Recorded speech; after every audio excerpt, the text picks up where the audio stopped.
Good evening, everybody. Welcome out to this episode 31 of Tax Sale Titans. I'm Shade Frey here with Steven Swenson, and we're happy to be with you tonight. Yeah, definitely. It's good to be back. We've been doing this every week now for a few months now, been pretty consistent. So we enjoy having you guys attend. We enjoy all of our members or any of our coaching members that are attending. We appreciate all of you. Now, as far as what we're going to be doing tonight, we're going to go through, and we were talking about this on our membership webinar before this call, that we're going to be looking into some tax deed homes that have sold recently and kind of break down the numbers. Then we're going to get into how do we rent homes. Really, that's kind of be what we're going to be looking at live, and then we're going to talk about it a little bit afterwards, and kind of looking at each one of those properties as potential rental properties. Yeah, after that, we are going to, that's for the training, right? You're talking about rental properties here. You're talking about the training tip here for the week. Yeah, the training tip of the week. We're going to talk about renting homes and kind of what's involved, what you need to watch for, what you need to do if you're interested in buying rental properties. Interesting. Then after that, we're going to discuss Lucas, Ohio, and some tax deeds that are available there in an upcoming sale. And so we'll review those, followed up by some Q&A from our members and from attendees. And I think that'll wrap it up with that. Yeah, exactly. So before we get started, we just want to thank everyone again. We really do appreciate all of our members, all of our coaching students, our YouTube subscribers, anyone that's on the call. We definitely appreciate you guys coming out and learning about tax sales with us. We've really been doing this kind of our whole adult lives and have been teaching people, for over 20 years. And it's something we love to do. And so we appreciate each one and everyone that's on the call. Yeah, absolutely. Now, what we're going to do now is we're going to jump over here and let's go and check out some properties here that have sold recently, and let's discuss some tax sale rentals here.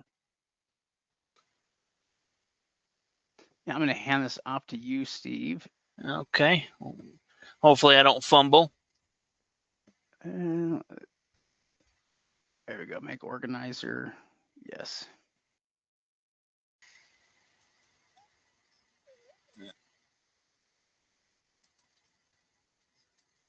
Okay. So what we're going to do is, like we talked about, is we're going to be looking at a couple of different states here. We're going to be looking at Texas, we're going to be looking at Florida, and we're going to be looking at some New York homes. And what we were talking about with our members before is you go through stage 3 due diligence.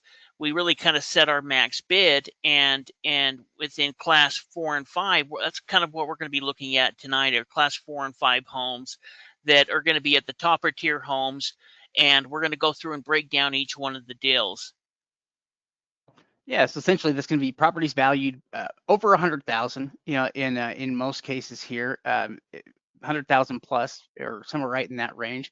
In a lot of cases too, these properties, in fact, sometimes you have properties that are not necessarily highly valued, but they bring in a lot of rent. In fact, in some cases, properties are more impressive for the rent potential they have than even their value. A lot of properties bring in more rent than their value would really justify. All these properties, though, have great rental potential here and were picked up for very low percentages of value as well. Yeah, exactly. So, this one was ended up picked up for 42,000. Quite aggressive on the bids. Now, doing the on-site evaluation, we can see newer roof, newer siding, really overall, a pretty good deal. Especially as we break it down a little bit more. So, here's where we're located. You can see that we're kind of in a subdivision within here. The Redfin is valued at about 121,000. What was kind of interesting though is this is pretty much the exact same home. This home has a little garage like there. The only difference is you've got this full porch instead of just that, the kind of that front porch on the other one, and it sold for 150. So, kind of looking at it, this is definitely one where it's already pretty clean, but you could do some extra things to it and probably, beef it up, or you could just rent it as is. Yeah, which I mean, really, just the way it is, right now, you could rent it out and probably do really well. Yeah, if you wanted to try to increase the value or get some more money out of it, you certainly could. But at 42,000, they have picked it up for under a third of value. We could say. I mean, in fact, it's probably somewhere right in that range. It might have even paid closer to 25% of value. And what that means is just that this property has the potential to bring in $1,300 a month in rent. And so they've automatically walked into, equity of 80 to 100,000 with how much they paid for the property. But it has the potential to bring in upwards of $15,000 a year, which is pretty good rental, income considering they only paid 42,000 for it total. Yeah, well, it's going to pay itself off in about 2.5 years. So let's say that there's extra cost. Maybe it pays it off within 3 years. This is a business that you pay, 42,000 into, or let's say we're into it 50, and it pays itself off within 3 years, and you make an extra $16,000 a year. Let's say there's less expense. You're still making $13,000 or $14,000 a year that's going directly into your pocket. You do that 5 or 10 times. Now you're bringing in some serious income, and we can look at some. There's going to be some properties that even have higher amount, but this is still a home that's going to pay itself off within just a few years. Yeah, anytime you have properties that could be rented out Oh there shoot. for any short period of time like that, I mean, anything under 5 or 10 years is pretty crazy, at least compared to most real estate investments. And when it gets down to where it's just 2 years or 2.5 years, that it really it just shows how much income potential these properties have compared to their value. So even though they didn't pay very much, this property has the ability to bring in a lot of money. Yeah, here's another one. This was built in 2012. It's nothing fancy, but it's on a nice big 2-acre lot. And, they're valuing it about 116,000, and they ended up picking it up for 27,000. Yeah, so again, they paid less than 25% of value for it. And you know, at that low of a price point, it's going to pay off very quickly because properties, even any home out there, is going to rent out for somewhere close to $1,000 a month or more. And even in this case, it would be no different. And so a property like this would have the ability to pay itself off here pretty quickly because again, you've only paid 25,000 for it, but the value is there, enough to justify. Well, actually, even for what they paid, there's other things you could do there with the equity in the property as well if you wanted to cash out on something like that. But just with just buying it and setting it up for renters, it would be a good plan on a property like this because it has the potential to bring in so much income. Yeah, yeah, exactly. So, and you could add on to it. There's a lot of things you could do for it. It's very, very simple now, but it's new. It's pretty new. It's within 10 years old. Everything looks like, it doesn't look like somebody's living there full time. Maybe this was a summer home or something like that. So they paid 27,000 for it. It's valued between 115 to 125. So they have equity. They've earned about 85 to 95,000 on it. It brings in about $1,500 a month, so it'll bring in about $18,000 a year.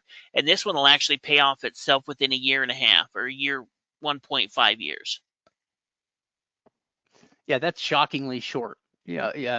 Normally, when you're looking at these, the fact that it could pay itself off in that time is it just shows they paid a very low price, percentage of value for a property that has the potential. I mean, it can rent out for 1,500 a month. They only paid 25, 27 for it. That's remarkable. Well, and you're not, I mean, I'd rather put in $27,000 into something like this versus putting in $27,000 into $100,000 home that was built in 1910. you know, Unless it's Mhm. got some serious renovation. This is going to be simple. If they picked it up, that they could, if they wanted to, just flip it. They could probably flip it and double their money pretty quickly, even selling it as is. But if you're looking for a rental income, this rents out for pretty decent, especially versus what they actually ended up paying for it. Yeah, I mean, really, in almost every case, if there's a way that you could, just keep the property and start renting it out, you'd be better off hanging on to it long term, just because, you could have it paid off here pretty quickly, or basically have your money recovered and still have it coming in there, every single month. This is another great example here, or at least the kind of property that we really like. They even paid up a little bit for it, but at 70,000, it still is a bargain here for compared to what they got. Yeah, yeah. I mean, it's big too, and especially if we're talking about a manufactured home. It's over 2,000 square feet. It's 3 bedroom, 2 bath, built in 2010. It also looks like it has a foundation. In fact, this is a property that we went over with our coaching students, a month or so ago, and talked to them again about it last night. In fact, some of these were, that we had talked about before, and then kind of looking through the results. Now, obviously, it needs to have some things done to it. I don't. We don't. We're kind of guessing maybe it's sat vacant for a little while. There's no door there. You can see some back stairs there, and and a foundation as well. But really, it's newer. It built in 2010. Very easy to spruce up this if you wanted to use it as a rental or to flip. By adding and beautifying this would really help in reselling it or using it as a rental as well. Yeah, I mean, even just if you were to invest $10,000 towards the landscaping on this property, it would totally transform it. Is that another picture of it? Yeah, this is one where they value it about 250,000. And you can kind of see, I mean, we're looking at it here in winter, so it's going to Yeah. look about as w- bleak as it can. Well, and that's also a winter after it's been sitting vacant. Like the image that we saw there with the grass, it looked like it was being cut, and kind of like kept down at a low level. And maybe it's grown up a bit since then. Yeah, but I mean, this could be some photo from when they tried selling it, or it was purchased years ago. Yeah, yeah, that's interesting. Oh, In they were any trying to case, look at that though. They were trying to sell it in 2024. oh yeah, for Again, or 120. 2024. But I mean, as far as conditions concerned, this is something I'm willing to to take a bet on, even at 70,000, worth 250. It's on a nice big 3 acre lot. And it looks like the reason we think it may have sat vacant for a time is because it doesn't have things like stairs there on the outside of the property, and the windows don't seem to have any kind of covering over them. Some of the windows appear to still be new. So we're not exactly sure what's happened with the living situation here on the property, but everything on it should be new enough, that the property shouldn't have too many major problems. But that's part of what we would kind of look into with it, is a little bit to see what's going on with the history here of the property, like kind of like what Steve's doing right now.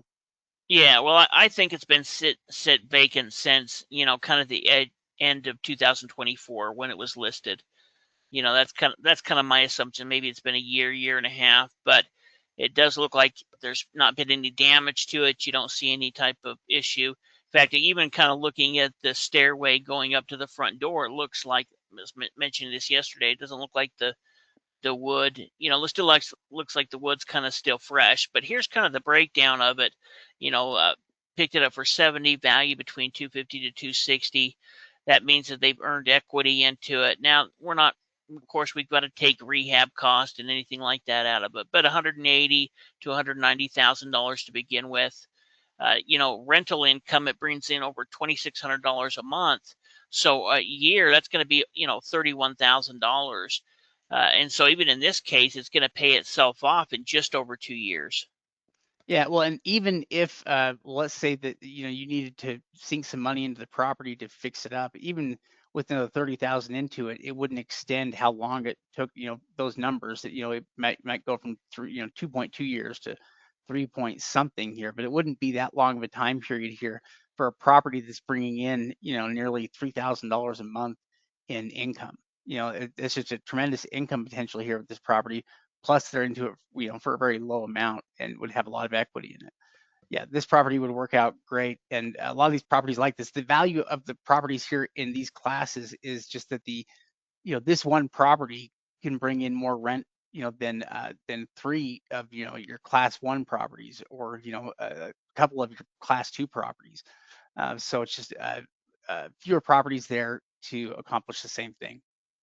Yeah, well, and people are, get a lot better photos than you normally would.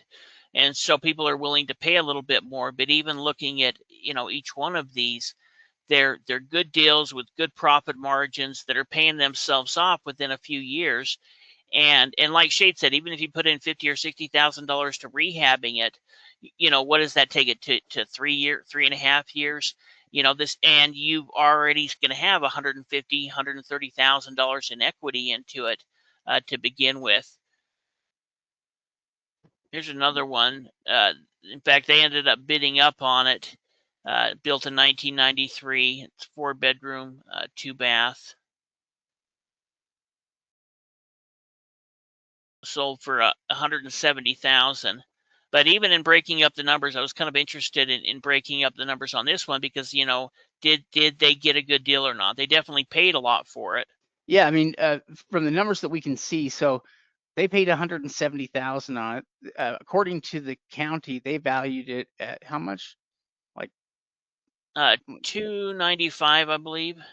like 295. And so, yeah, it would appear, that they paid, maybe overpaid for it, at least compared to what we would at those numbers. But the numbers are probably a little bit better than that. I mean, we can see here they're estimating it at about 357. And if that's the case, they basically paid about 50% of value for it. And it's not really a bad deal, considering the fact that there's still quite a bit of profitability in this. They have the potential here to probably earn in excess of 150,000 on it. And the property looks like it's fairly usable, just like it is. So they may not need to invest much of anything in the property in order to resell it. And they're basically buying a ready to use property at that price point they're at. Yeah, in fact, when I was doing, I went and Googled over top of it just to check the distance, and it seemed like it was bigger than what they're putting right here at 2100. But you can see it's really nice. It's currently being lived in. Got a sunroom here. A big huge yard. So it makes sense in why they ended up paying what they did for it, especially as we kind of break down the numbers a little more. This one's going to take under 5 years to pay off, so it's going to take more. But it's still there's $190,000 worth of equity into it. So let's say that they put another 40 or 50 and maybe another 15 to do the roof, another 15 or 20 to redo the interior paint, carpet. Even in that case, you're still picking it up with a huge amount of equity in a home where you're not going to be able to do that type of deal any other way than through something like a tax sale. Yeah, no, this is a big property, that they paid 50% for, or under 50% for, which I don't think there's really any other way that you could get the property at this low of a price point. Even in a lot of other things, like if it was in some kind of a mortgage sale or something, I think it would sell for a higher percentage than that, because it is in pretty good shape. But yeah, the rent potential on this property of $3,000 a month, it can bring in a tremendous amount of revenue. And for a lot of people, that could be, a person's retirement plan here. A deal or two like these properties could bring in enough money to keep you, to basically pay the bills. And yeah, wouldn't take very many of these types of deals in order to do that. Plus, they've got a ton of equity in it. They basically are able to kind of double up their money on it. So as you rent it out, you also have time to fix title issues if you want, without being in a rush to do that. And so when it does kind of turn to sell a property, you're selling it for full value. You're not discounting it because you have a clouded title. You have an insurable title at that point. Yeah, yeah, exactly.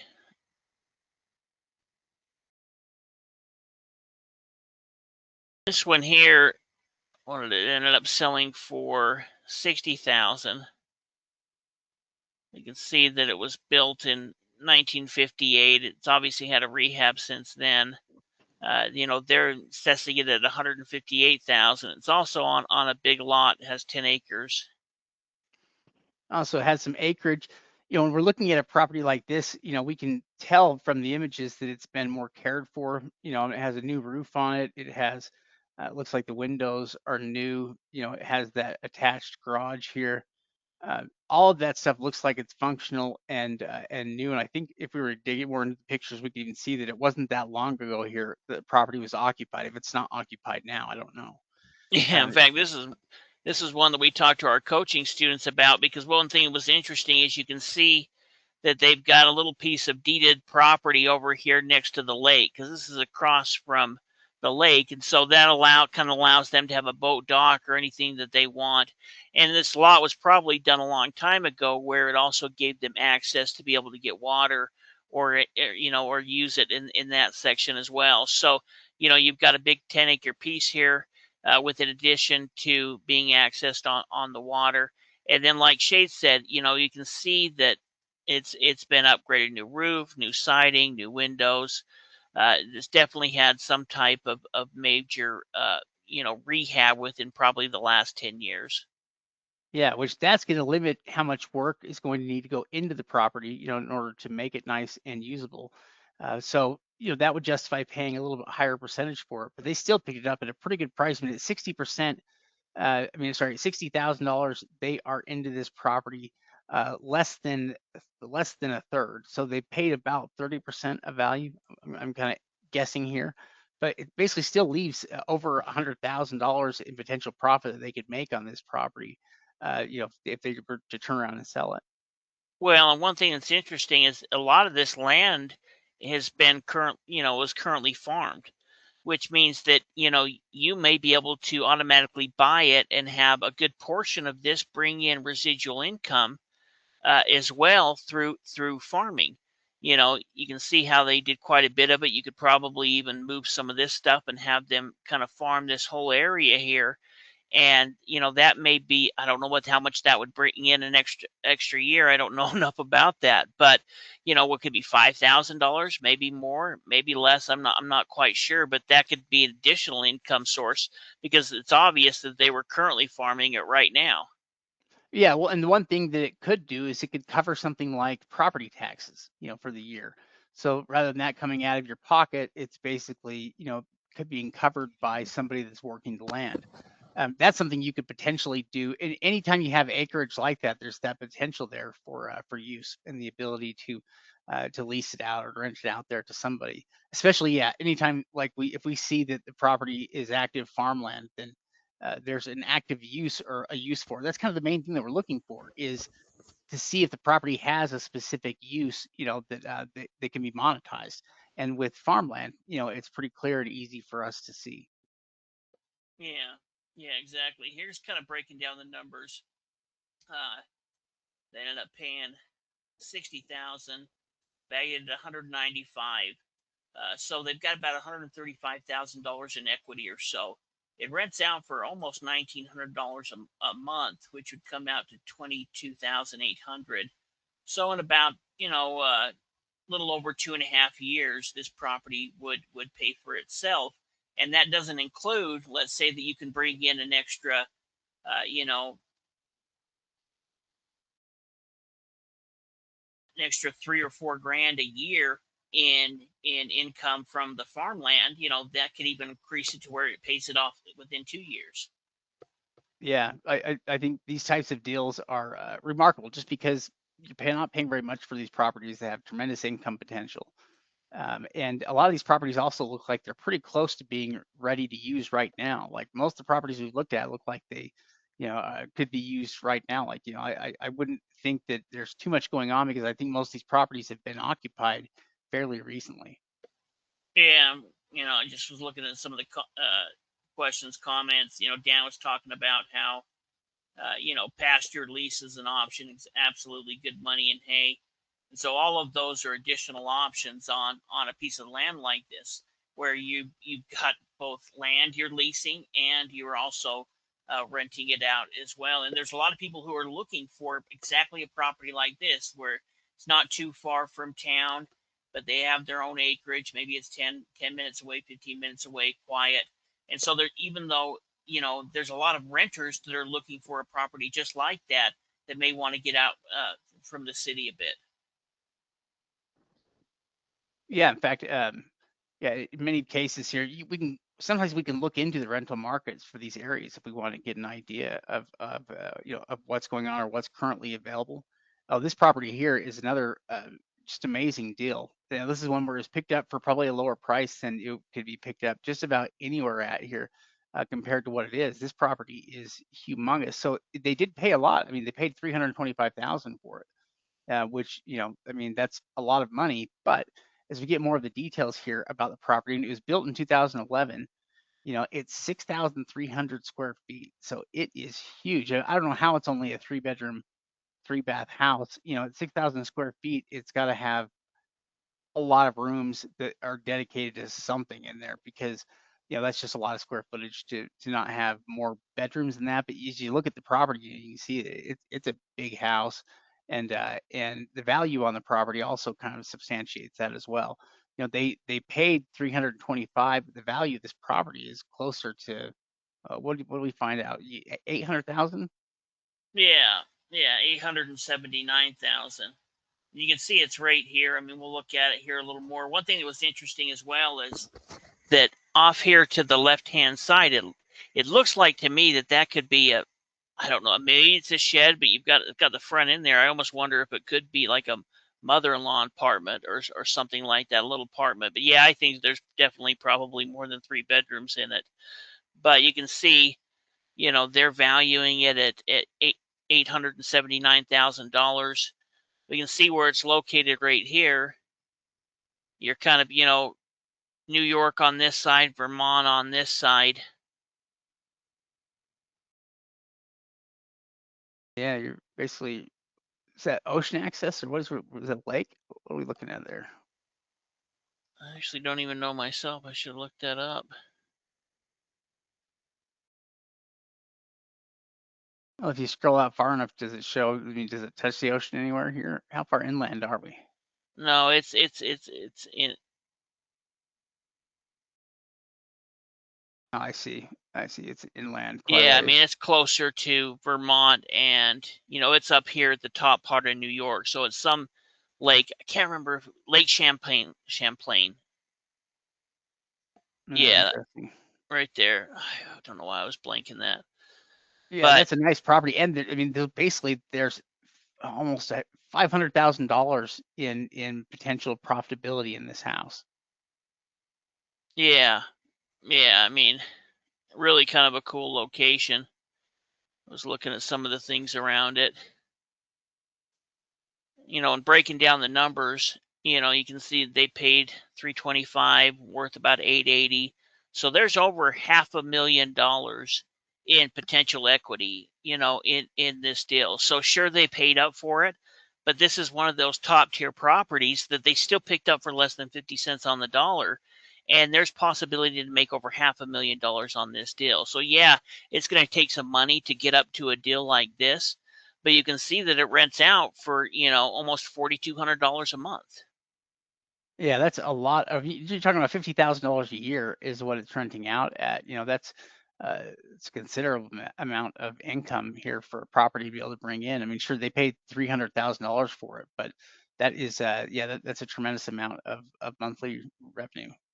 Yeah, exactly. So it's going to pay itself off in 6.5 years. But even in that, we're talking about at that point you're going to be, it's probably going to be worth nearly $1 million, and you own it outright.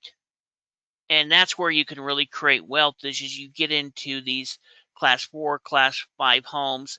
Make sure that you're picking up the best type. This would be a great example of one where even if it takes 6.5 years, you have that much equity in that property, in essentially something that's been paid off. Or you could take a loan against it and go buy more. I mean, there's just so many options when you're looking at this where you can get creative with it as well. Well, yeah, I mean, it would be a pretty easy way to turn 325,000 into $1 million. I mean, that if you were to just hang on to it for a few years here as you rented the place out and lived in it, it probably would go up to that $1 million mark. Yeah, this one's kind of interesting. We talked about this one before, a little while ago, but this is in Miami, pretty competitive market. We can see that it's a condo here. It ended up selling for 70,000, so it sold for quite a bit.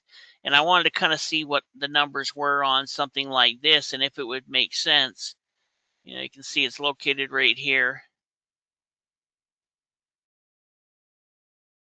Here is essentially what it rents out at. In fact, let me grab another link.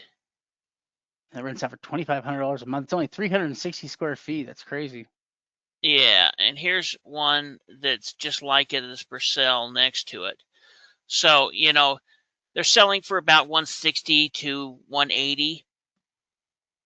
And they're renting out for $2,500 a month. So yes, they paid up for it. It's only, it isn't. It's in this Sunny Isle Beach, just I think it's south or it could be north of Miami. So it's a uh, small home, and you can get kind of small condo, and you can kind of look and see what they look like. All of the floor plans are the same on this model. But even in breaking down the numbers of this, it's going to pay for itself pretty quickly. And even though How much did they pay for it here again? This one? they paid 70 grand. So 70,000 and it's valued like 180. Yeah. And what's nice about that is that with it being kind of a condo, we don't have some of those risks, that we face with just regular homes, where at least we know certain things about the property should be good, like the structure. And at that limited space at 360 square feet, like you could do a rehab on the property for nothing. It wouldn't cost much at any. I mean, it's really there's $100,000+ in this deal, just based on what they purchased it for, even paying up. And that's out of Florida. That's in a pretty competitive market. And they're still, they bought this property for about 40% of value, and they paid a pretty low percentage of value on it, which is why it has the ability to pay itself off there in such a short time. Yeah. Yeah, exactly. I mean, let's say it's only worth 170. Well, there still could be $100,000 worth of profit. You're talking about something that can't have that much damage to it. In fact, it could be perfectly great. It could be ready to flip right now, just changing the doing some paint or some minor stuff on it, and it's going to pay itself off in less than 2.5 years. So there's homes, but there's things that you can look at like this, and maybe you look at doing it as a short-term rental. Maybe you can look at doing a long-term rental. There's a lot of different options when you're looking at something like this, and this is in a very competitive market. Yeah, as competitive as they get, really. In Florida, Miami area there, and so that's a great deal. In an area there that's highly competitive, still that's going to be a good win and $100,000+ in potential profit. Yeah. Yeah, this next one is this home right here. Ended up getting picked up for 120,000. They say it's worth 195,000. Look a little more into it.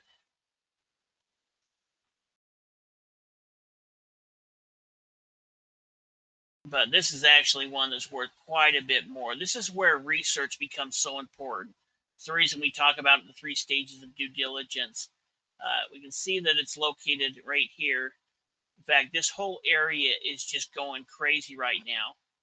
So you're kind of looking, okay, it looks like an older home, but if we look down here, these are all newer homes. These are all newer homes.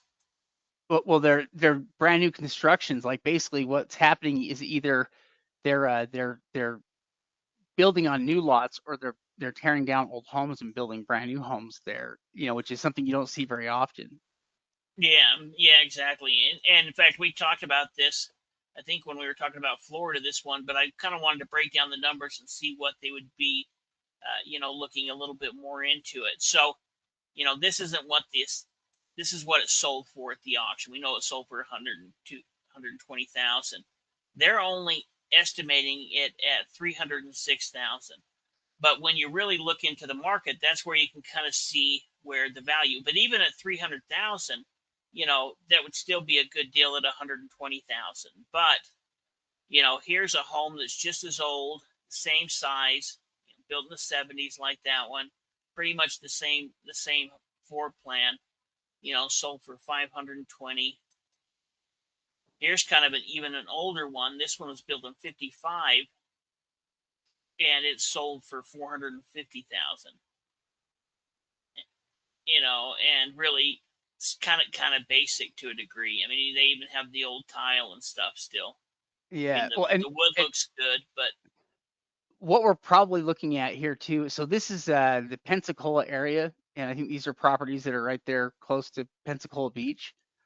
And so you've got a location thing going on here where you've got a lot of people, that want to move into this area, and it's obviously it's driving the value of land up here dramatically, and it's also driving up the value of regular homes. That's part of the reason why Zillow can say, the home looks like it's valued at I don't know what they had listed there, around 300,000, I think you were saying. Uh, yeah. But look but at then, the mission. yeah, but They're missing information on it. yeah, they're missing data, and we can see that the properties, the other comps around it, similar comps around it, have sold for prices ranging from, 490 to 500 plus thousand. And so there is a lot of potential profit in this property. This could be one that would be uh, one, or maybe you fix up a property like this, somebody sinks some money into it. This is one where you could sink some money into a rehab, be into it 200,000, and have a property that can sell for, for five something. Well, and if you look at this one sold for 450,000. And you really look into it, I mean, it's a nice job, but they all they really did was paint. This is all the old original tile, blue sink, blue toilet. This is all the old original woodwork. So this is the stuff that they put into it. You look at the kitchen; those are the original cabinets. They just painted them. Those are all the original cabinets. We even look at the windows, and those are all the original windows on it. So yeah, I mean, it looks nice inside, but it really is it's not like they put in a huge amount of cash into even kind of rehabbing it. They updated it, but they kept everything that they could original, and it still sold for 450,000. So, and it's 20 years older. So there's a lot of things that you could do with this home, and bring it up into closer to this type of price range. And then they have all of these new homes that are selling for 600 to 800,000. Yeah, and by the way, Sam, so what we're doing with this is we're not getting into the weeds here in terms of all the details here, but every little expense that's going to be included on it. What we're mostly trying to point out is the percentages that people are paying versus the income potential that the property has. So really, even if we were to add up things like repairs to this, or other taxes, insurance, things would be added, it would add a little bit of time here to, to what it took somebody to pay before it essentially paid itself off, but it wouldn't add that much time. So yeah, more than anything though, it's about what we're kind of focusing on with this, which more than anything is just trying to focus on the potential that these properties have for income, versus how much the people are paying, for the properties here, and just how quickly they could, that income potential, could basically replace what they already have into the property. That's kind of the main thing I think we're trying to cover with it. Yeah, well, and exactly. I mean, let's say that you're putting in another 50,000 or 100,000. That may take it from, let's say we put 150,000 on a property like this. Well, it's going to take it from maybe, you know, 4 years to 6 years or to 7 years. But still, you're getting into this for as cheap as possible. I mean, even this, we just took the $300,000 price point. So we're kind of leaving out $150,000 in even in this breakdown. So that still leaves them 190,000 and only 300,000, and there's not a home in the entire area that sold for 300,000. This is by far the cheapest. The cheapest properties I found were the two that I just showed you, that I used as examples that sold close to it. So, in this case, this by the time you rehab, it'll probably bring in closer to $3,000 a month. And so even if you're into the equity on it, 120, $130,000, it only 300,000 or any of these different deals, you're still getting it for as cheap as you can, and it's going to pay itself off in a short period of time. I mean, this is a business that you can invest into, and and you're going to start getting returns on it immediately. And within a few years, all of these deals under 10 years, the property is going to be completely paid for, you know, using it as a rental. Yeah, this one is an interesting market here. In fact, I think we saw a piece of land there. In fact, we saw a piece of land there that was selling for a crazy amount, like $300,000 for a building lot in the area. Oh, is that it? Yeah. Yeah, this is just right, it's on the block over, home's over here. Oh, no, I think it's over on this side. But yeah, this lot is the exact same size that sold for 305,000. And then there was a little lot, tiny little 5,000 square foot lot. I don't even know if it was buildable, that sold for like 160. Wow. Yeah, so I mean, this, if we were to kind of zone in with this area, you can see kind of how hot this is, and this is kind of something that we'll do as we're looking into different markets, is get an idea of what's currently on the market, what's sold.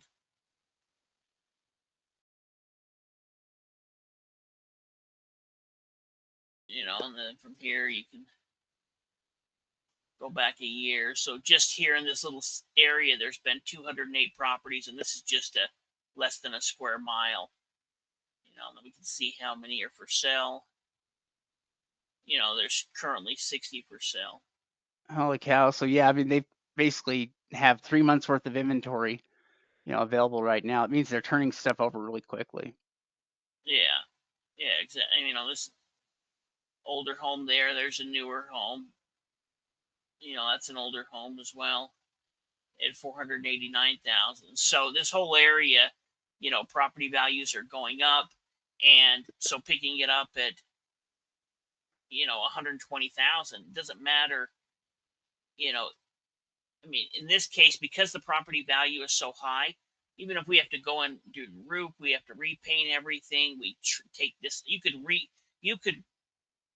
There's so much money, in the cost in the putting up these new homes, that you could refreshen this home, add anything you add to it smartly, you're going to be making up when you turn around and resell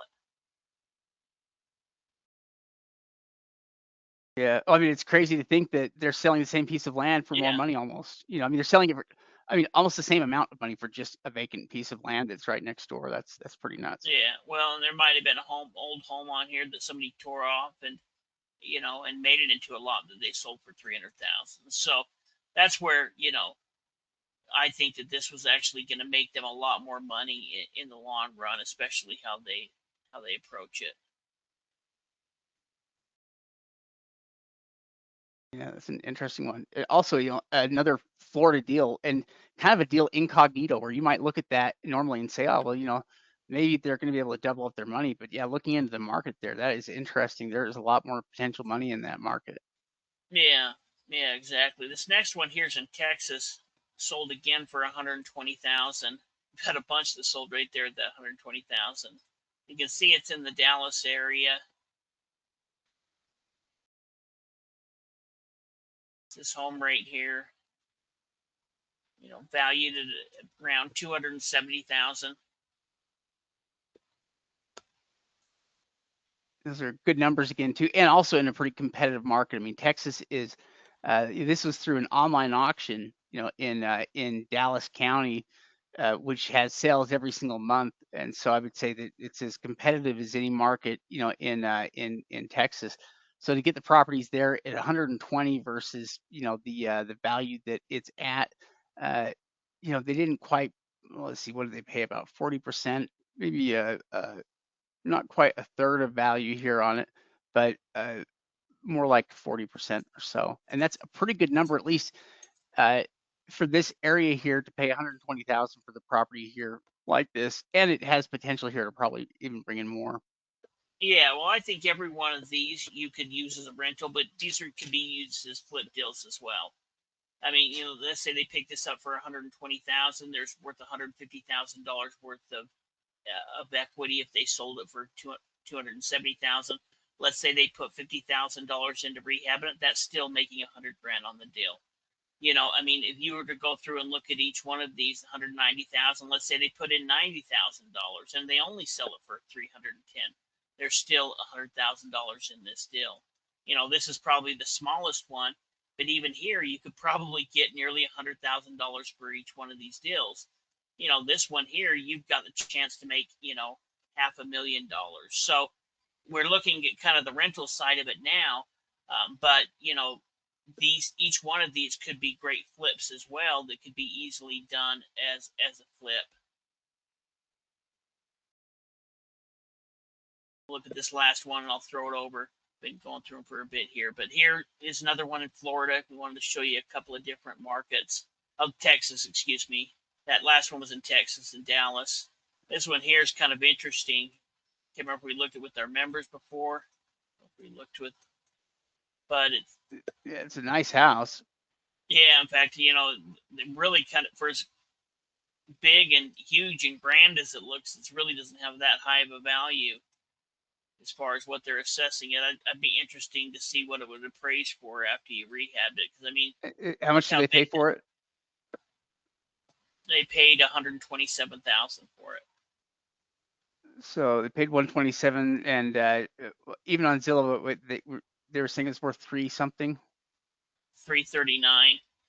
You know, I just, you know, I have to think that if you were to do something with this, it could be worth more than that. I mean, it's right there on the river. It's a big, you know, beautiful home. Well, there are some newer images somewhere here too. Maybe it's here where they have there's some construction work that they've done. There's like a back room where the wall looks like it's been taken out, and they've been involved with some level of construction. But yeah, I mean, there's a couple $100,000 in potential equity, and that's if the value is only at 339. It is, I mean, it's 5,200 square feet. And when was it built? It was built in 1970. You know, I mean, you'd really need to look into kind of the market value. We'll kind of go over the numbers, and this is just kind of doing a quick gloss on it. This isn't really getting into it, but you know, I would think that this is such a big and unique property. I mean, you know, with the big, all of that woodwork, there's just so much money that was put into this big, huge fireplace, and it could be redone to look modern and you know, and kind of classy. So It's just never been remodeled since 1970. Basically, it's kind of original to 1970, and so it would probably be a fairly big remodel job. But at the end of it, the value on it might be pretty good. Yeah, yeah, and it was just kind of fun to look at the numbers. I mean, this one is the one that I would be the most worried about. You know, I mean, we need to really, if we were buying it, we need to make sure that the value's there, unless we were just going to, you know, flip it quick to try to sell it for 200 and make, you know, 75 grand on it. Because this is a major project. All of these ones here have been pretty easy, you know, as far as what needs to be done with them. Some of them maybe very little. This is one that would be a big project, but it's interesting to kind of look at the numbers. You know, it brings in $3,700 a month, about $45,000 a year. So, you know, if you were looking without the rehab cost, it would pay itself off in 2.8 years. But you may need to, you know, put $150,000 into it, and maybe that would increase. You have to really see what the market would be and what it would be valued after you really rehabbed it, and how unique or somebody would want it within that area. Yeah, we could look at some after repair properties there. They're kind of the same age and get some idea. And you've got, you know, a fairly decent sized little city here, so kind of interesting. Um, Let me see if I can pass it back to you, or can you grab it? Uh,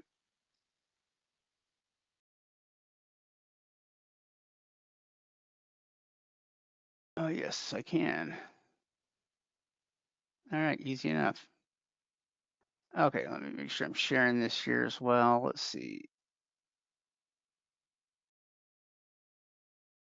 Yeah, yeah, we're good to go. All right, good deal. Let's talk. This next topic, our section is going to be about renting out properties here. We're going to cover a couple of different things here. So this is going to be this is a practical training here to screen tenants, property care, and just basically sound rental finances in general. Yeah, I mean, with the tip of the week, we're just going to go through kind of the basics with it, make sure that you guys understand. It's important that we understand some of the basics with this so that we don't make any mistakes. Before as we get into the criteria, it's important to make sure that the person is qualified. We're looking for tenants that are going to be good tenants. So usually we're going to want to make sure that they make, at least 2.5 to 3 times their rent. So if the rent is $2,000 a month, they need to probably make nearly $6,000 to be able to make sure that they can afford the rent. We also want to have some type of credit minimum. That way, we're having tenants that have a history of paying. They don't need to be an 800 credit score, but if they have a good history of paying, then this is going to probably be somebody who is going to continue paying. We look for references, look in things like into their evictions. And so the application process is a very important step in us determining who's going to be the best tenant and who's going to work right, especially if we're going to be renting it out and being kind of the landlord ourselves versus using a property management company. Yeah, well, and who we end up picking or choosing as tenants, can have a lot to do with what kind of a renting experience we're going to have. You pick the right tenant, you can have a very easygoing experience there where rent just basically gets paid. And if you make the wrong choice, it can turn into a bit of a nightmare.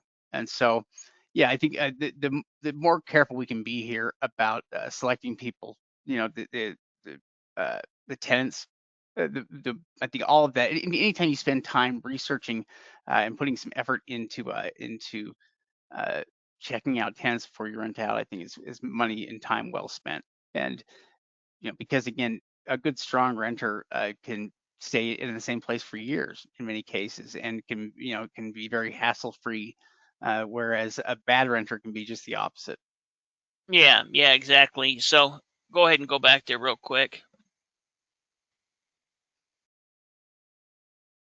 So as far as there's certain things that, as far as fair housing is concerned, that we need to make sure that we protect, or that we don't disqualify them from, I guess I should say. So we're looking at income, we're looking at credit, but what we can't do is we can't judge somebody on their race, their color, their national origin, their religion, sex, family status, disability. So as we're interviewing these individuals, we need to make sure that we're looking at the documents and what our standards are and not disqualify anyone because of any of those reasons. And then also make sure that we have a strong lease set up with everything that's going to be involved as well. So not only do we have the application, but this is how the lease is going to be so that you have everything ready when you do find that right tenant.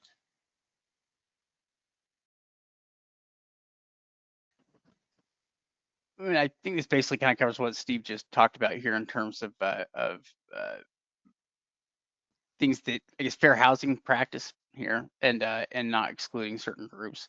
I think you pretty much already covered it here. So you can't ask about things related to race, marital status, disability, gender, or source of income. Yeah, yeah, It's kind of funny that you can't ask about their source of income, but you can ask them about their income. yeah. You can ask about their income and and really looking for past references. Calling and speaking with past landlords. That's going to give you a good clue.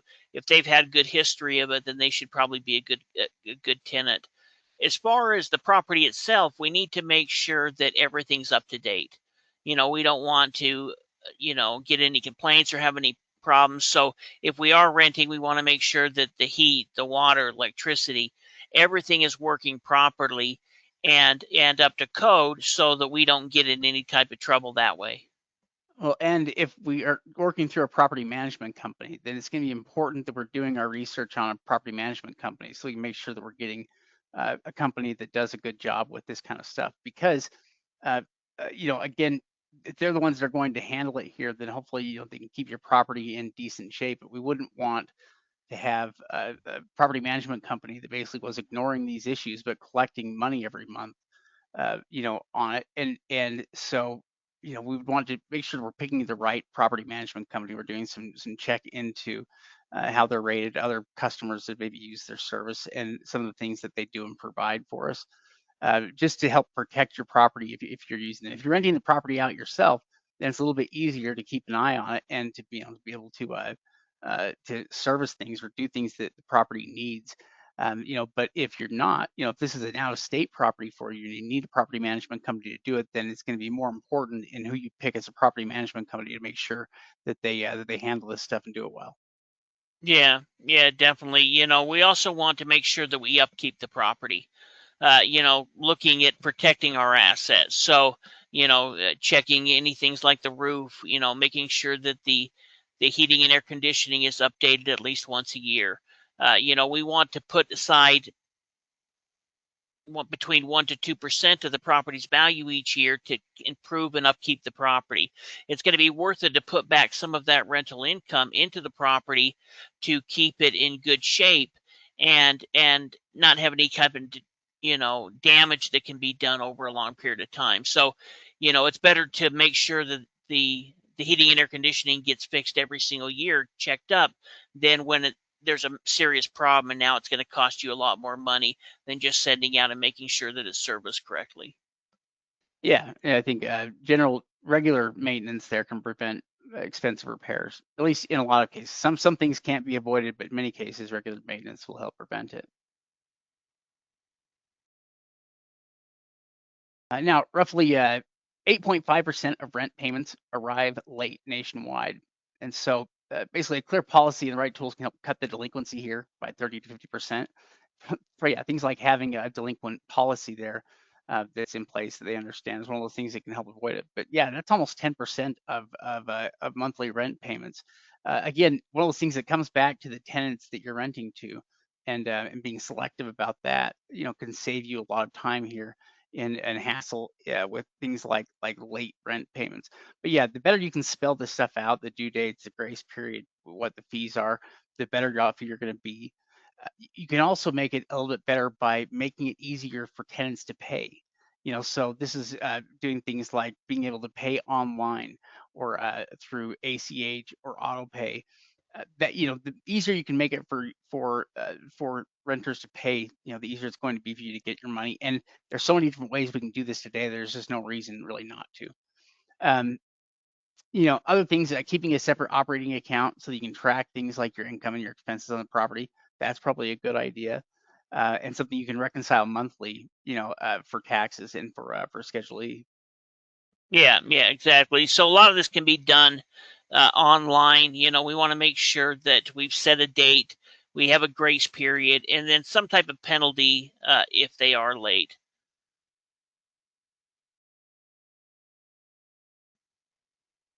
So kind And of the oh, go oh, go ahead. ahead. No, I was just going to say, kind of the key takeaways is that we want to document everything.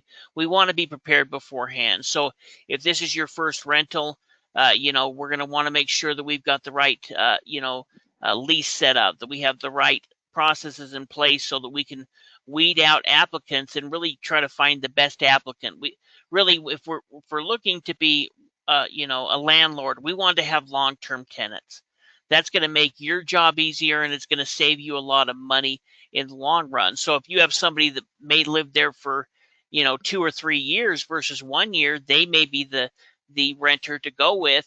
If as long as they have good history and everything, that way you're actually going to be making money because you're not going to have time where it's going to be sitting vacant trying to refill it.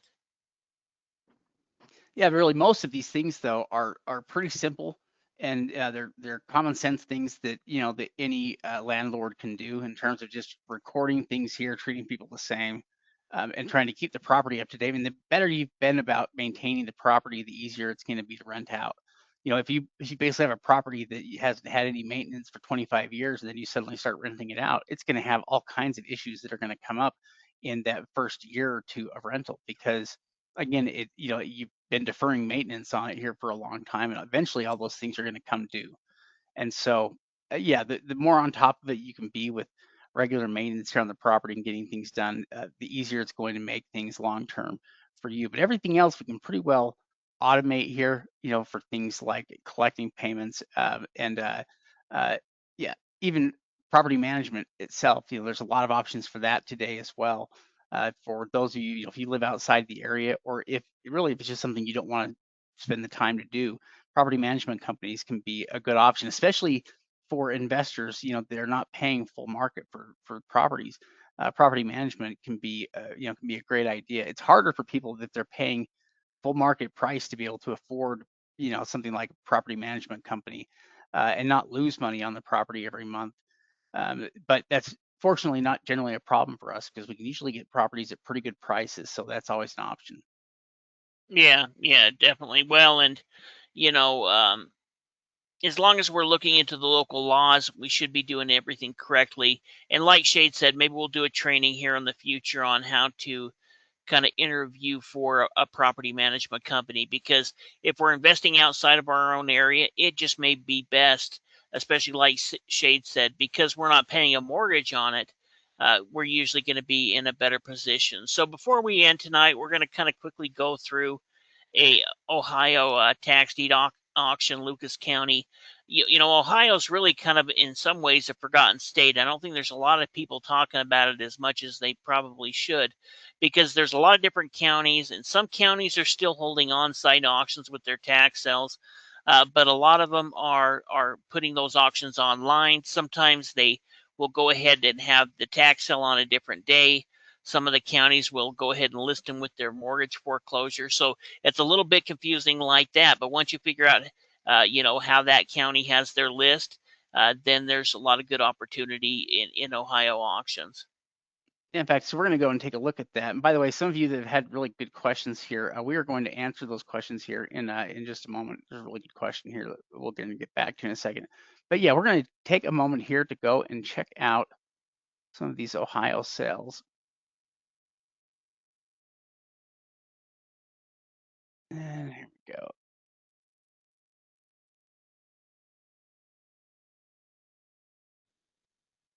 Oh, actually, maybe I'm on the wrong thing here. Are you on the coaching? I'm not the coaching, the podcast one. Yeah, I think so. Let's see here.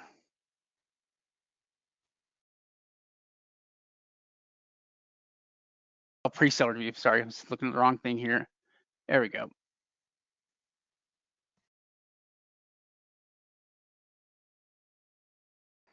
Okay. Really, it was just kind of going through most of the top ones there. Yeah. Oh, you know what? It's doing that thing again. Let's see if we can get to reload. There we go. If you're ever having problems with one of these real auction sites loading for you, just do the quick reload on it. A lot of times they have some kind of an issue where they get caught in and they won't quite fill the information out. But if you hit reload, a lot of times it'll fix the issue. All right, so let's take a look here at some of the properties we've got. Uh, this property right here, that's opening bid is 20,000. It looks like, and we can see it has an address here for it. It looks like a full address as well. Yeah, and well, and this auction isn't anything special. They hold in Lucas County. They hold auctions every single month. I just kind of grabbed, just one of the counties at random before here, and just kind of quickly looked at each one of them. So we'll look into them a little bit more and figure out, which ones may be good deals, which ones may not. But there is a huge amount of opportunity within Ohio through their tax deed auctions. Yeah, so this one looks like it is a single family home here in Ohio, and the image is from August of 2023, so it's about 3 years old is the time frame that we're looking at here. Let's Looks like a see. nice little street, though. I mean, the neighborhood. Yeah, it looks really nice. Definitely a great place to have a rental property here. And the property itself, it looks like it's, yeah, I mean, in need of some work, but it's a pretty good little rental property here. Let's see what it's valued at. If we can get a number on that. Or even as a flip.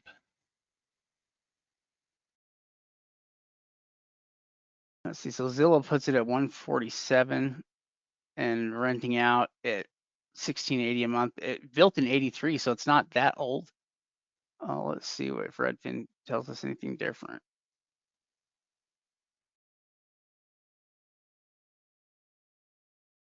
You know, 116. So really, yeah, Zillow's higher on it here. Redfin doesn't have a lot of information on it. I think they're pulling that. I think the assessed value is at 116. That makes sense here. So, at 147,000, you know, with it starting at 20,000, you know, it's opening up for about 15% of value roughly. Certainly there's room on a property like this here to bid it up. And we do an on-site evaluation. But like Shade said, built in '83, looked like the home next to it, was probably built around that same time frame. Not a bad little neighborhood, and we could look into it, but should be plenty of good potential on it. Yeah, so that one's starting at 20,000. Here's one for 37 that also has a full address here. Let's see what it is.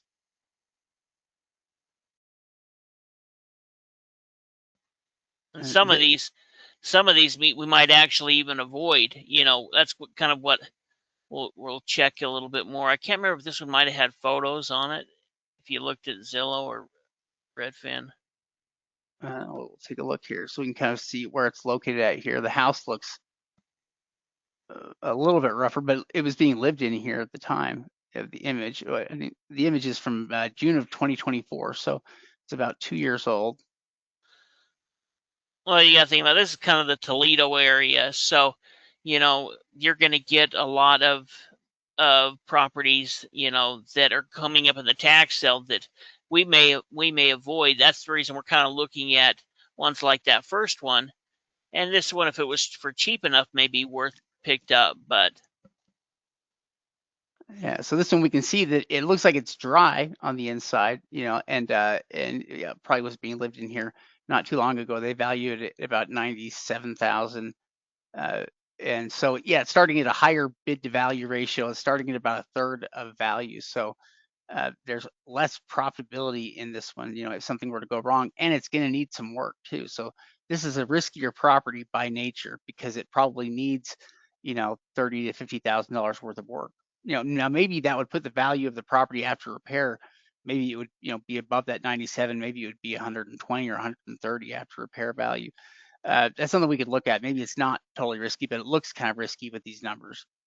yeah, yeah, I mean, really, without an on-site evaluation, in this case, we might not even bid on it.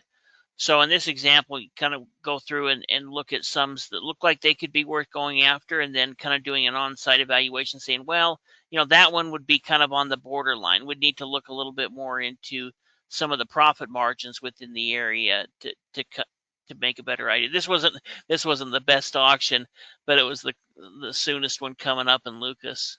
Yeah, I, well, and so this one I think starts at like 8,000. You know, it is a house that we can see here. I think it's this house. Yeah, yeah, that's 1424. And you know, same thing again where it's a decent neighborhood here. This is kind of the eyesore in the neighborhood. So let's see. think it might have only been pulling the assessed value on it, but we can check. Yeah, that's probably what we're going to see.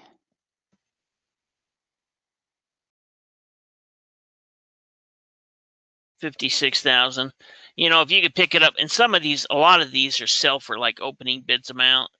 And so if you could pick it up for 8,000, let's say it's worth 60, it's really going to depend on the condition, because the profit margin is going to be a little bit lower there. But in this same auction, we've seen $200,000 or $300,000 homes that have been sold. In fact, I think we went over some a while ago. This is kind of interesting. There's a couple of interesting kind of commercial properties. Yeah, so this one does look like what's this 1416? Let's see. I think it used to be a car lot, but they had like the whole garage and everything there set up. Like it was a used car lot. Yeah, that is pretty interesting. But you've got the garage. Somebody could reuse that as a car lot, or you could use it, use the garage for something, some type of repair business. You could fence it in and use it for towing and repo. Yeah, that's kind of interesting. So that one starts at 35,000. I've got another one right here at 12,000. Sorry, most of these are homes or businesses, as we've seen.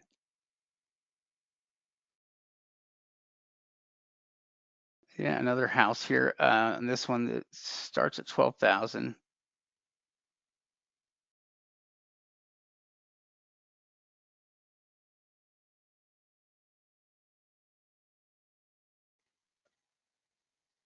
It looks like, well, you got a school across the way, or what Yeah, is it that? looks like it. It looks like maybe a school.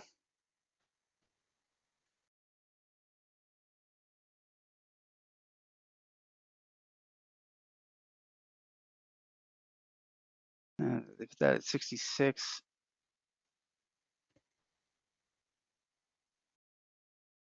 And 72 there on Redfin. So that one starts at 12. There could be room on that one.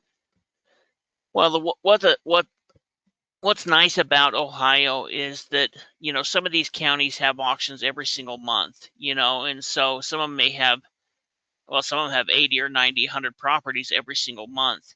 And so what you'd be looking for is, let's say that we looked in Lucas County, would be looking to bid on, maybe a couple of properties each month. We could leave our deposit in there and just bid on the very best ones that we think are going to work. And let's say we acquire 3 or 4 properties a year there, then we've kind of set up a little power team within that area. We've got somebody that can drive by and take current photos of properties that we may be interested in. And Yeah, it allows us to use this Ohio as a location-based investing state. yeah. So this one starts at 69,000. It looks like this is some kind of restaurant or something that was opened up there for a while. I can't tell what kind of stuff it was, but it looks like that's the location here for us. We have an Yeah. interesting mix of properties anyway on this list, including a lot of homes and a couple of commercial properties we've seen here. Starting with some of the stuff is about 8,000 we've seen on most of these homes. Well, and some of these may go to the land bank. In fact, I'm sure a lot of them do. So it could also be worth looking up, you know, them within the land bank and seeing what kind of land bank opportunities there was. I Yeah, looked in the Cleveland area a little bit before I looked in Lucas County, and Cleveland has a massive auction each month. yeah, I'll bet there are some big sales happening, where there's a lot of opportunity. That house doesn't look too bad. This is not a bad neighborhood either.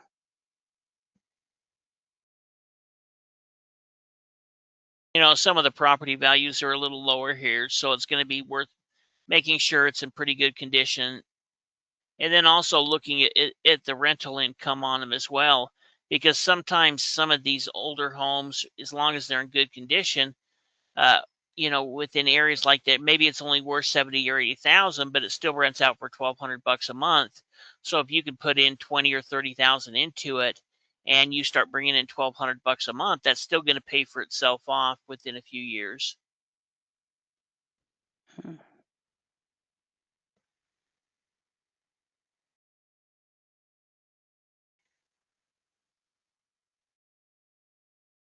And which sale do you want to click on here for Cuyahoga? At least I can see on here, page one. I was looking at some of the properties on the 17th. I think they had an auction today. We could look through and see what the bidding looked like, or we can look at some of the other ones that came up. Is the 17th the right one to click on, or do Yeah, you want or the one or we today? or we can look at one that sold today. It doesn't matter. You know, these were just ones if we needed extra time we could look at.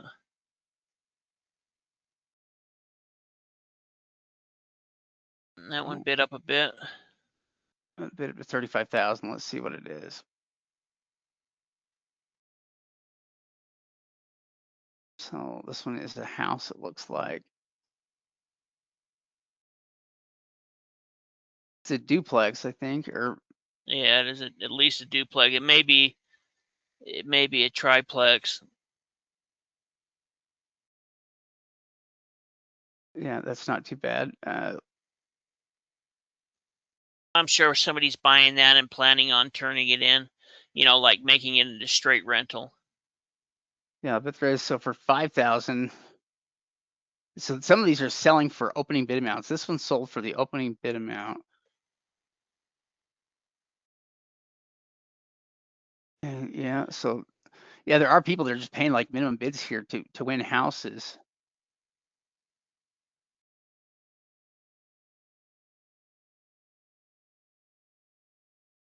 Yeah, I think that was probably occupied here at the time in 2022. Yeah, tiny little thing. Yeah, here's one But somebody paid up on this one. if you lived within this area, or it could be even out of state investors, but this is where people can pick up homes for 5 or 10 grand, which we don't aren't going to always, say don't do, but it's important that we look into the condition of them. Well, now, this is a commercial property of some kind here. I can't quite tell where it is at underneath the trees. Uh,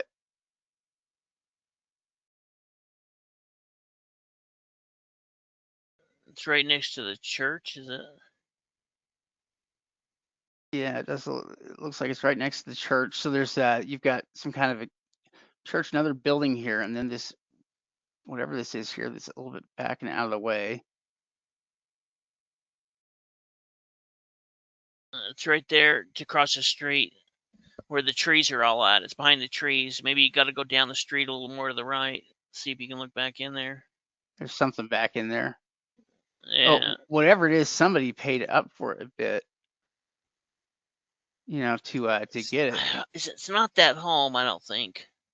Next to No, the no, no. church. It's something back here. It's at least if I'm what I'm looking at here, I think it's because I think this is the church here, and then the property just further back from that, and then yeah, and then the house that's back there. I think it's kind of like hidden in trees.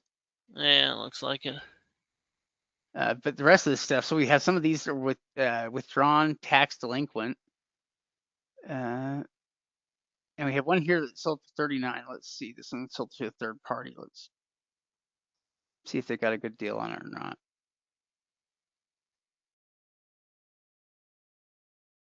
And yeah, this one's another house. It was being lived in here at the time. That's 2022 image. That is right down, like, I guess it's the end of a one-way street, but it looked like it was kind of in a commercial area. I thought a Yeah, it little is. bit. It is kind of in a commercial area.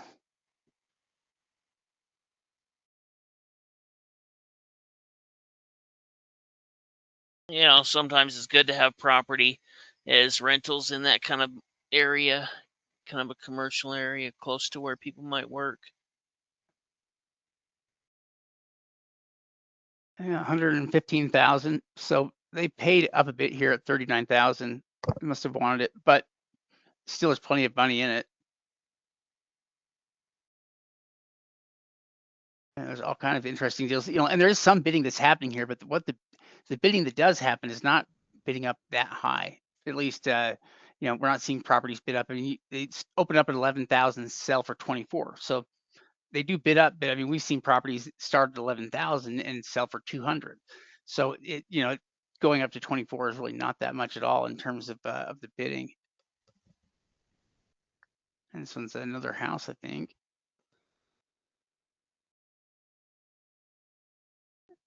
I think it's this one right here. Yeah, which is in pretty good shape, actually. I mean, in general, that's in pretty good shape. Yeah, so look into Ohio. I mean, there's quite a few counties. I'm not quite remember exactly how many There is, but there's a big long list of them. So there's a lot of different counties that are holding the online auctions, and if you live close by, it's worth looking into the on-site auctions, because the only people bidding at those are going to be the local investors, and a lot of the Ohio counties have land banks, which means that there's not enough investors there at the auction to purchase all the property. So you can also look into the land banks within there as well. And this is another really nice property. I mean, 01, I think it's just going to be this one right here. I think this one's going to be 005. And it looks like, they picked it up for about 37,000. It opened up for 24. Another pretty good deal. Yeah, all of these, I mean, really, there are cases where people pay more than they need to maybe to win certain properties, but the majority of them, you've got properties that are selling for a little over, what the opening bid amount is. They're not bidding up dramatically high.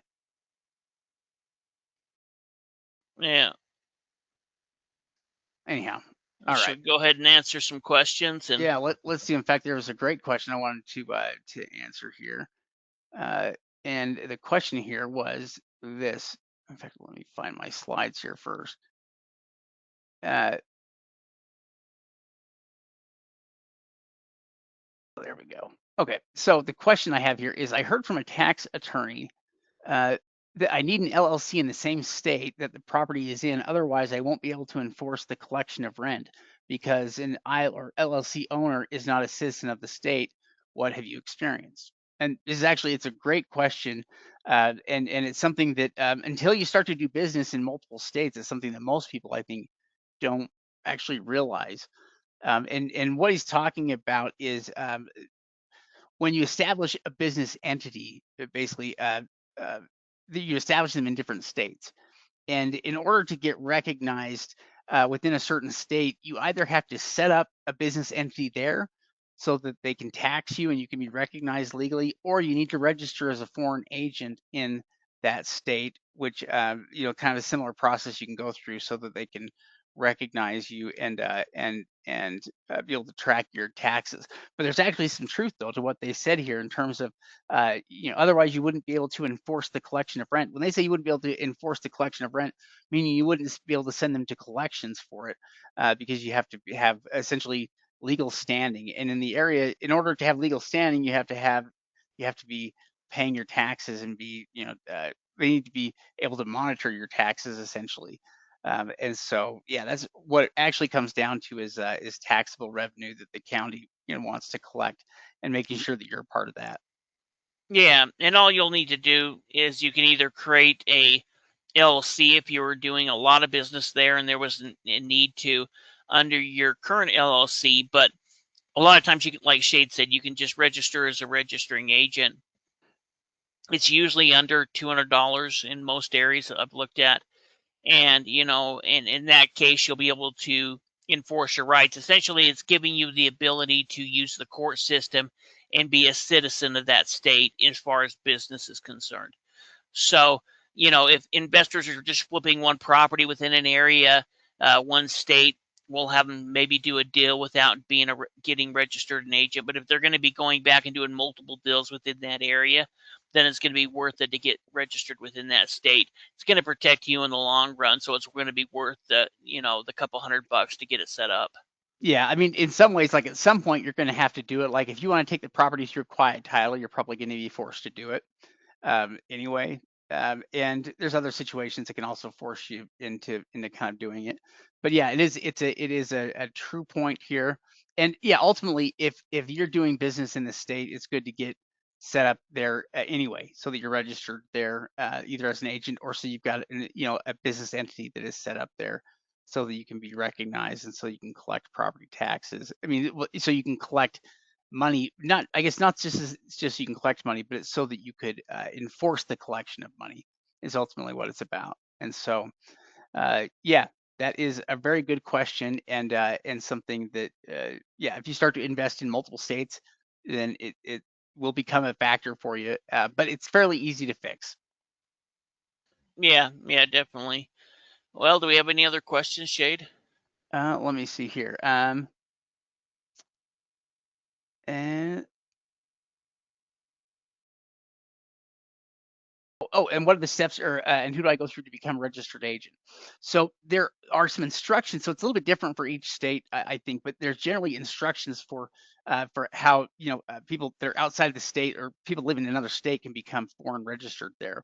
I think you can do a Google search on that. It might be the easiest way to find it for the specific state that you're looking at because they usually have something that is established, through the state, through some kind of website you're going to go through in order to do it.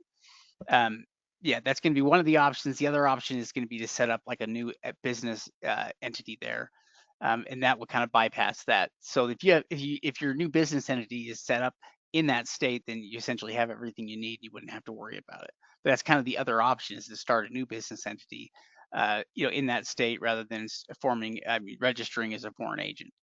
Yeah, if you had somebody set up your LLC or your business for you, there's a good chance they can do it. If you just want to do it on your own, like Shade said, you can go ahead and Google and they'll have the instructions.